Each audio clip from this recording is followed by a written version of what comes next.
Dengan informasi lain, Saudara, ini berwisata sekaligus menambah pengetahuan. Berkunjung ke Lawang Sewu, Semarang, Jawa Tengah bisa menjadi pilihan Anda. Ada jurnalis Kompas TV, Glenis Oktania, yang mengajak Anda melihat dan juga mengenal Lawang Sewu, gedung 1000 pintu di pusat kota Semarang. Saudara, Semarang ini nggak hanya terkenal dengan makanan khasnya, tapi juga ada yang namanya wisata berbasis sejarah. Saat ini saya berada di Lawang Sewu, sebuah gedung yang menjadi saksi bagaimana perkeretaapian Indonesia dan juga jalur rempah di Semarang.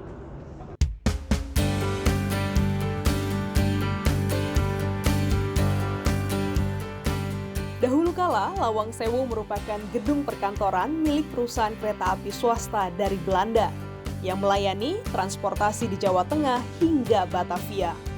Dinamakan Lawang Sewu karena dalam bahasa Jawa berarti bangunan dengan 1000 pintu. Ya, bangunan seluas 18.000 meter persegi ini memiliki 928 pintu. Jendela dengan ukuran besar sering ditemukan pada bangunan di Indonesia. Hal ini untuk beradaptasi dengan iklim lembab dan panas di Indonesia. Bangunan utama di Lawang Sewu dibangun pada 27 Februari 1904 dan selesai pada Juli 1907. Sedangkan bangunan tambahan dibangun pada 1916 hingga 1918. Selain desain bangunan yang unik, Lawang Sewu memiliki ornamen kaca patri pabrikan.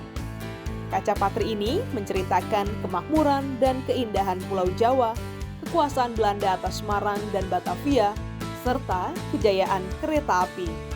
Dulunya juga jalur di sana itu adalah jalur di mana selain mengangkut hasil rempah-rempah, juga mengangkut angkutan militer.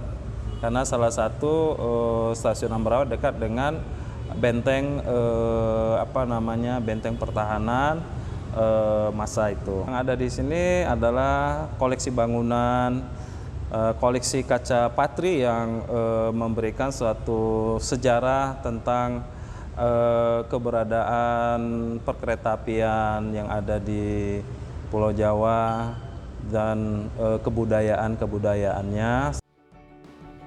Sejak 1994, Lawang Sewu diserahkan pada PT Kereta Api Indonesia. Dan 2009 dilakukan restorasi dan menjadi cagar budaya pada 2011. Saat ini, gedung Lawang Sewu digunakan sebagai museum berfungsi sebagai objek wisata dan edukasi sejarah perkeretaapian. Pertama sih keren, unik, apalagi kan ini budaya, sejarah yang belum tentu kota lain ada sih. Lawang Sewu yang dulunya mistis kini telah berbenah. Sempat ditutup karena pandemi COVID-19, Lawang Sewu kembali dibuka dengan menambah fasilitas penyewaan kostum ala noni Belanda.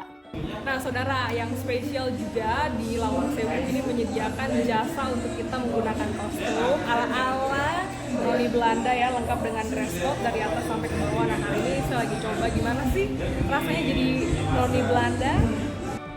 Hanya dengan merogoh kocek Rp70.000 untuk menyewa satu set kostum dan sudah termasuk jasa foto untuk 3 hasil terbaik. Dan Saudara, bagi Anda yang berkunjung ke Lawang Sewu nggak lengkap nih ya kalau nggak cobain kostum seperti noni-noni Belanda. Nah, ini jadi alternatif Anda kalau berkunjung ke Semarang, bisa berwisata, bisa juga menambah edukasi terkait dengan perkeretaapian Indonesia. Glenis Oktania, Semarang, Kompas TV, Jawa Tengah.